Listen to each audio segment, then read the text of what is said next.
Vote তো প্রায় এসেই গেল। তো আসেন আমরা কুইকলি একটু দেখি যে কাকে ভোট দিবেন এবং কাকে দিলে কি হবে।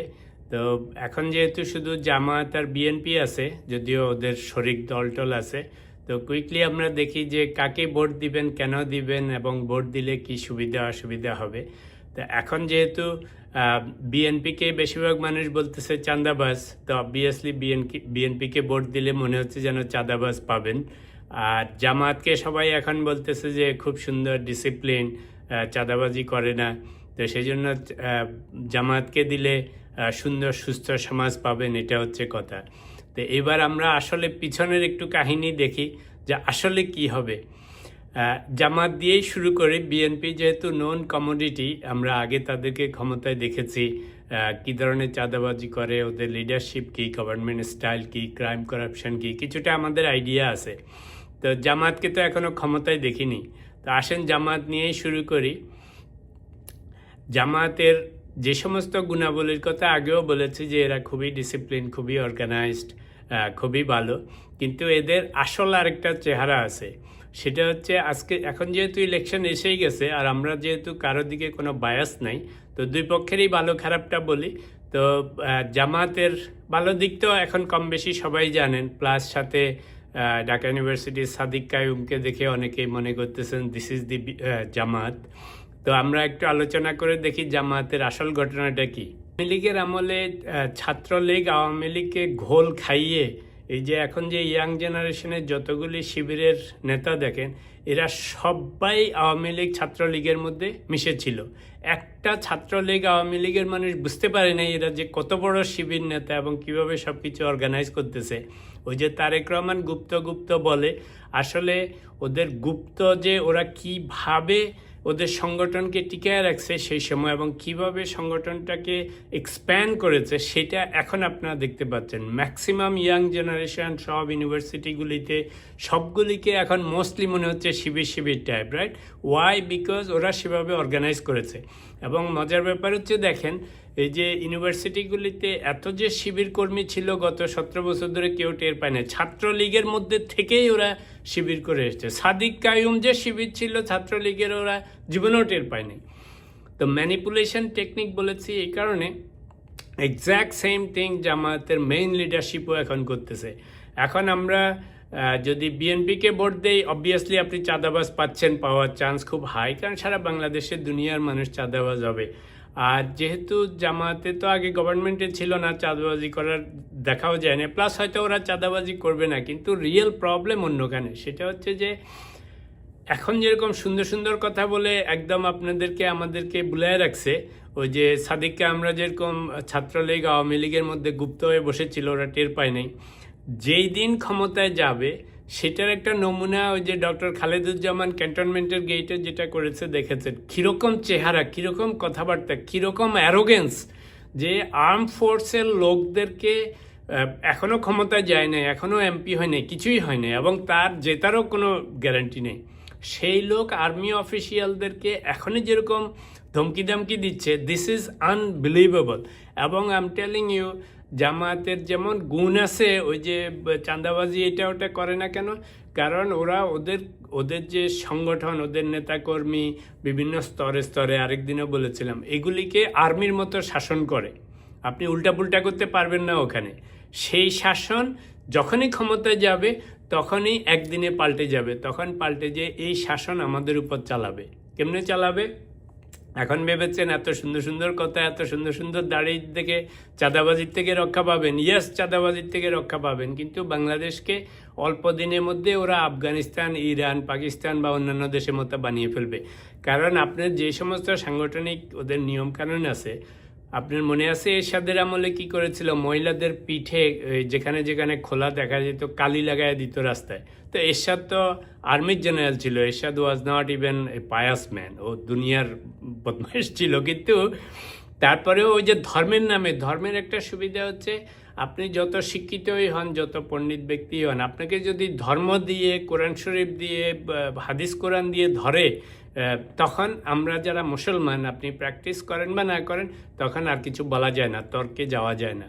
তো ওনাদের এই একটা গুণ, যখন এমনভাবে ধরবে তখন আয়নাগর থেকে মুক্তি পেয়েছেন, তারপরে এই নয়া আফগানিদের থেকে মুক্তি পাইতে আরও 15-20 বছর লাগবে। কারণ কি, গুপ্ত গুপ্ত হয়েছিল না, এই বিভিন্ন ইউনিভার্সিটিগুলিতে জিততেছে মনে করেন না, it's a fluke, it's not যে সব ছাত্ররা এমনি এমনি ভোট দিয়ে দিচ্ছে। গত 17 বছর ধরে ওরা এইসব ক্যারিকেচার ওখানে করে সেই সংগঠনকে বানিয়েছে সেভাবে। এখন যখন যেখানেই ভোট হচ্ছে সবই ওদের। রিসেন্টলি দেখি ঢাকা ইউনিভার্সিটির এক মহিলা প্রফেসর, যে পাবলিক অ্যাডের কি জানি মোনামিনা কি জানি নাম ওনার, খুব সাদিক কায়েমদের সাথে ঢংবং করতেছে, ছবি তুলতেছে, সেলফি তুলতেছে, জামাত শিবিরের খুব প্রশংসা করতেছে। আই ক্যান গ্যারান্টি ইউ, জামাত যেদিন ক্ষমতায় যাবে 3 দিনের মাথা থেকে ওনাকেই প্রথম বোরকা পড়ায় ছেড়ে দিবে, এই সাদিক কায়ুমরাই বোরকা পড়ায় ছেড়ে দিবে। আই এম টেলিং ইউ, এইসব ঢংবং করে এত ফাংশন প্রোগ্রামে যাওয়া যাবে না। তো বলে আপনি জামাতের বিরুদ্ধে এত খেপছেন কেন? খেপি নেই, বলতেছি যে বাংলাদেশে এখন 3 ধরনের মানুষ, রাইট? একটা হচ্ছে যে পিওর হুজুর টাইপ, জামাত টাইপ, ইসলামী টাইপ, ওনারা তো ওনাদের কারবার করবেনই, ওনারা চাইবেনই দেশে ইসলামিক শাসন ব্যবস্থা করতে, ইট ইজ ফেয়ার।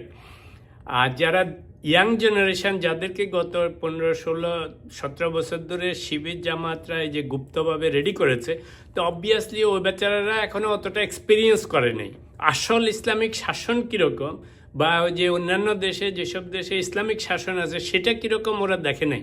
ওরা খালি মনে করতেছে আয়নাগর হবে না, আইন শৃঙ্খলা ঠিকঠাক হবে, চাঁদাবাজি হবে না, that's why they are excited about Jamaat and Shibir, but they don't know the other side of Jamaat Shibir or Islamic কান্ট্রির যে পলিটিক্যাল সিস্টেম, সেই জন্য ওরাও এক্সাইটেড। আরেক শ্রেণীর হচ্ছে যারা ধরেন কর্মজীবী মানুষ, এই বেচারারা তো আর অত বুঝে না যে জামাত শিবির যে কী করবে। ওরা খালি একটাই বুঝতেছে, বিএনপি আওয়ামী লীগের মতো চাঁদাবাজি হবে না, ওদেরকে ধরবে না, ফলে দে আর হ্যাপি। কিন্তু সুশীল সমাজ যেগুলি, যারা ধর্মকর্ম করে অথচ অত কঠিন হুজুর টাইপ না, যারা ইসলামিক শাসন ব্যবস্থা দেখেছে বিভিন্ন দেশে, আফগানিস্তান বলেন, ইরান, ইরাক, অন্যান্য দেশে, সৌদি আরবে, তারা জানে ওই শাসন ব্যবস্থায় আপনার এই আয়নাগরে যত কষ্ট তার থেকে বেশি কষ্ট। আপনার ছেলে মেয়ে বউ সবাইকে যখন আটকে ফেলবে চাকরিতে বাকরিতে, ইউনিভার্সিটিতে, বিভিন্ন রকম আপনার ইসলামিক, কারণ আমাদের ইসলাম ইজ এ বিউটিফুল থিং, কিন্তু আপনি যখন এটাকে ইমপ্লিমেন্ট করা শুরু করেন সব কিছু, তখন অত সোজা না।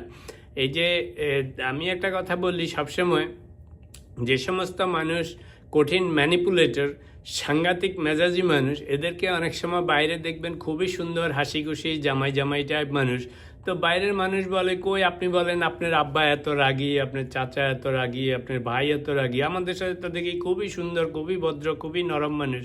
আসল ঘটনা বাসায় গেলে দেখা যায় এই সমস্ত মানুষের ডাবল চেহারা, এদেরকে আপনি কোনো সময় বুঝতে পারবেন না। এই যে সমস্ত বড় বড় হুজুর দাড়িওয়ালা সুন্দর সুন্দর লোকজনদের এখন দেখে আমরা অভিভূত হচ্ছি, ক্ষমতায় বসান তারপরে এদের আসল চেহারা বেরোবে। সেটা খালেদুজ্জামানের একটু এই ক্যান্টনমেন্টের এক্সচেঞ্জে দেখেছেন। তো এখন আমি বলছি না যে সবাই খারাপ, কিন্তু ধর্মীয় যে কোনো মানুষ, আপনি সোশ্যালিজমে বলেন, ধর্মীয় ইজমে বলেন, এসব মানুষকে মানুষ ভয় পায়। এর কারণ হচ্ছে যে ওই লাইনে যখন কথা বলে আপনি আর কোনো আর্গুমেন্ট এদের সামনে টিকাইতে পারবেন না। আচ্ছা, তো এরা এখন এই যে দেখেন ইদানিং একটা কথা প্রচলিত আছে যে রিক্সা, ট্যাক্সি, টেম্পো সবাই নাকি কি বলে যে জামাতকে তো, বিএনপিকেও দেখেছি, আওয়ামী লীগকেও দেখেছি, এবার জামাতকে দিয়ে দেখি কি হয়। এখন প্রকাশ পাচ্ছে কিছু কিছু ক্ষেত্রে জামাতরা সাংঘাতিক বুদ্ধিশুদ্ধি করে ডিসিপ্লিন ওয়েতে চলে। তো ওরা করেছে কি, অনেক লোকজনদেরকে, রিক্সাওয়ালাদেরকে, এই সমস্ত লোকজনদেরকে বলছে টাকা দিব, কিন্তু শর্ত হচ্ছে তোমার এখানে যতজন গাড়িতে উঠবে বলবা যে বিএনপিও দেখেছি, আওয়ামী লীগও দেখেছি, এবার জামাত দিয়ে দেখি। এবং এমন না যে এগুলি করবা সারাদিন, সন্ধ্যায় টাকা নিবা, কিন্তু আবার আমাদের লোকজন উঠবে ছদ্মবেশে, তোমরা আসলেই বলতেছো কিনা সেটা প্রমাণ করার জন্য। এই সমস্ত টেকনিক আপনার বিএনপি আওয়ামী লীগের মাথায় খেলবে না, জামাতের মাথায় খেলে, শিবিরের মাথায় খেলে। সেই জন্য গত 17 বছরে এই যে দেখেন সাডেনলি শিবিরে ভর্তি হয়ে গেছে, কোত্থেকে এত মানুষ আসছে, এগুলি সব গত 15, 16, 17 বছরে এই আওয়ামী লীগের ভিতরে, ছাত্রলীগের ভিতরে মিলেমিশে ছিল। তা আমি খারাপ বলতেছি না, বলতেছি যে জামায়াতের যে অর্গানাইজেশন স্ট্রাকচার, ওই স্ট্রাকচারে ভংচং করার কোনো চান্স নাই। একবার ওখানে নাম লেখাবেন, you have to follow their rules and regulations, এবং সেইগুলি যখন জাতীয় পর্যায়ে এসে এখন ইমপ্লিমেন্ট করা শুরু করবে, মনে করেন না যে হাসিনাকে যেমন সরাইতে 15 বছর লাগবে, ভাবছেন এগুলি যে সরাই দিবেন, পারবেন না। কেন জানেন? ওরা সব জায়গায় জায়গায় ওদের এই সমস্ত লোক সেট আপ করে রাখতেছে। ওই যে আমাদের আমলে শুনতাম ইউনিভার্সিটির সময় রক কাটতো, এখন কিছু রক যে কাটে নাই তা না, সত্যি সত্যি কেটেছে। এখনও দেখবেন জায়গায় জায়গায় এইসব সেট করতেছে। আপনি নাইলে সব ইউনিভার্সিটিগুলিতে সাডেনলি সব কেন শিবিরের জয় জয়কার, কারণ ওরা সেভাবে সেট আপ করেছে। আমি 100% সার্টেন জামায়াতও এখন সেগুলি সব সেট আপ করতেছে। আচ্ছা, তো কথাগুলি বলছি, আমি কোনো আপনাদের ইনফ্লুয়েন্স করতে চাই না। বিএনপি আসলেও যে খুব ভালো হবে তা না, এইসব চাঁদাবাজি বরং এখন থেকে আরও বাড়বে, গোলমাল বাড়বে। এখন প্রশ্ন হচ্ছে ভোট কাকে দিবেন, কেমন না? আর তো টাইম নেই। তো এখন আপনি চিন্তা করতে হবে বিএনপিকে দিলে ওল্ড কমোডিটি, নন কমোডিটি লিডারদের বেশিরভাগ জানেন, চাঁদাবাজির স্টাইল জানেন, দেশের কি হবে, হয়তো একটু ভালো হবে বা একটু খারাপ হবে সেটা একরকম জানেন। জামায়াত আসলে চাঁদাবাজি কমবে ফর শিওর, কিন্তু জামায়াত আসলে ওটার উল্টা দিকে যেটা খারাপ পাবেন বিএনপির চাঁদাবাজির মতো, সেটা হচ্ছে যে আপনি ইউ ক্যান রেস্ট অ্যাসিওর্ড যে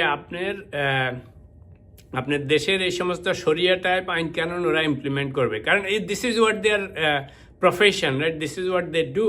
যখন এটা করবে, এই যে এখন মেয়েকে, বউকে, বোনকে সারাক্ষণ কাজে পাঠাচ্ছেন, যত ডংবংয়ের কথা বলুক, এগুলি আর হবে না। এগুলি সবগুলিরে বোরকা পরায় ছাড়বে, সবগুলিরে ওই যে মোনামি ম্যাডামের কথা বললাম ঢাকা ইউনিভার্সিটির, ওনারাই ফার্স্টে বোরকা পরায় ছাড়বে যে তোমার এসব এই ছেলেপেলেদের মধ্যে ডংবং করে ঘোরা চলবে না, এই সমস্ত ড্রেস পরে এত ডংবং কথাও চলবে না। তারপরে রিয়েলাইজ করবে, তো সেটা পাবেন। কারণ যখন এই যে ইসলামিক কান্ট্রিগুলির থেকে ইসলামতন্ত্র সরানো অত সোজা না, কারণ এরা জায়গায় জায়গায় ওদের সেট আপ করে রাখতেছে। এখন যদি পাওয়ারে আসে দেন ইউ উইল রিয়েলাইজ। তো সেই জন্য সামনে যখন ভোট আসতেছে সব চিন্তা করেই দেন। যদি তারপরেও আপনাদের মনে হয় হ্যাঁ জামায়াতকে দিলে আমরা একটা চাঁদাবিহীন দেশ পাবো, কিন্তু এটা ভুলে যেন না যে এই সুন্দর সুন্দর কথায় ওরা আপনাদেরকে ছেড়ে দিবে, এটাকে ইসলামিক কান্ট্রি বানিয়ে ছাড়বে এবং সেখানে ইসলামিক নিয়মকানুন বানিয়ে ছাড়বে। ওরা অত সহজ পাত্র না। ওদের জামায়াতে যদি আপনি শিবিরওয়ালাদের সাথে কথা বলেন, জামায়াতওয়ালাদের সাথে কথা বলেন, ওদের অর্গানাইজেশন স্ট্রাকচার দেখেন, ওখানে আপনার এত গণতন্ত্রের ভাব নাই, এত ডংবংয়ের কারবার নাই। ওখানে ওরা আর্মির মতো চলে। সেই জিনিস এই দেশীয়ভাবেও চালাবে। তো এটা হচ্ছে জামায়াতকে ভোট দিলে ভালো চাঁদাবিহীন দেশ পাবেন, কিন্তু খারাপ বাংলাদেশকে ইসলামিক কান্ট্রি বানায় ফেলবে। এবং সেটা যদি কেমনে চলে সেটা আফগানিস্তান আর সৌদি আরবের দিকে তাকায় দেখেন, দেন ইউ উইল নো। আর বিএনপিকে যদি ভোট দেন তাহলে পাবেন হইলেও এইসব চাঁদাবাজি ডেফিনেটলি চলবে। আর তারপরে হয়তো এখন ওরা কতটা কন্ট্রোল করবে, তারেক জিয়া কতটা ভালো হয়েছে খারাপ হয়েছে সেটা আগে তো আমরা দেখেছি। ও খাম্বা তারেক ছিল, এমন না যে সাডেনলি ও খুব ভালো তারেক হয়ে গেছে। তবে যেহেতু ফ্যামিলি ভালো, এখন দেশ বিদেশে ছিল, হয়তো একটু বেটার জিনিস পাওয়া যাইতেও পারে। তো এই হচ্ছে দুই পক্ষের ভালো খারাপ। তো এখন বলবেন যে তো আর তো কেউ নেই, থার্ড আরেকটা হবে। যদি কোনো কারণে জামায়াত ক্ষমতায় আসে, এটা আমার প্রেডিকশন, বাংলাদেশে জামায়াতের যত লোকই থাকুক, কারণ ওরা তো আগে ক্ষমতায় ছিল না, সারা দেশব্যাপী এত অর্গানাইজেশন নাই। বিএনপি তো সব জায়গায়, আদার দেন জামায়াত সবই বিএনপি, কথার কথা, আওয়ামী লীগকে যদি এখন বাদ দেন।